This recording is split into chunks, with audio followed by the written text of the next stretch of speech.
Pozdrav svima. Evo što vidite ovo ispred mene, to je najstarije gnezdo roda na čitavom Balkanu. Nalazi se neposredno u blizini Kovilja, pored samog manastira Kovilj. Kao što vidite, procenjuje se negde da je starost gnezda oko 500 godina. Nalazi se u hrastu, pored same crkvice Svete Petke. Stvarno je, što se kaže, istorijsko mesto. Najstarije gnezdo roda na čitavom Balkanu. Inače, Kovilj je kao mesto uopšte veoma zanimljivo iz mnogo razloga. Sigurno zbog svojih kulturno-istorijskih činjenica, a tako i zbog turističkog potencijala.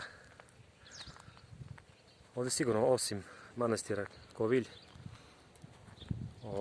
to ste vidjeli sigurno u mojim videima, postoji Koviljsko-petrovaradinski rit.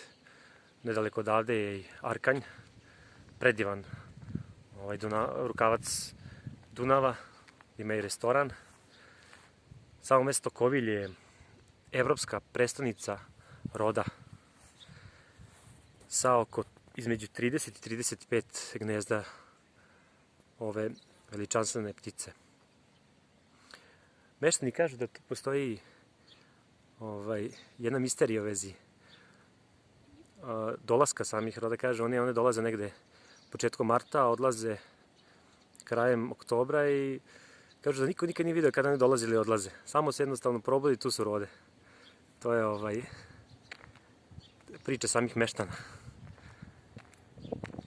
Zanimljiva činjenica, što se kaže. Pogledajte ovo. Ovo je stvarno neverovatno. Ja sam impresioniran, što se kaže. Pogledajte.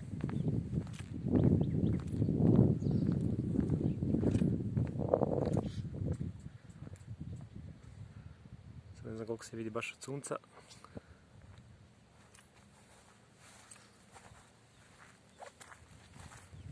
Mala crkvica Svete Petke i gnezdo roda staro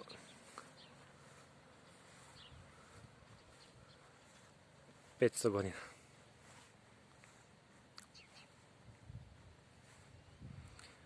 Naravno da napomenem samo još to da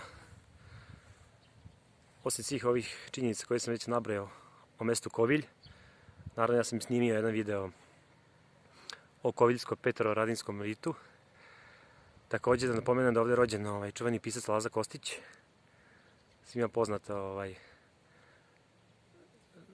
pesma Santa Maria della Salute i naravno Ljubav prema Lenci Dunđerski, izvinjavam se. Tako da verovatno inspiracija negde traži ovdje u okolini Kovilja, koja je stvarno ima veoma veliki turistički potencijal. Evo još jednom, najstarije gnezdo roda na čitavom Balkanu.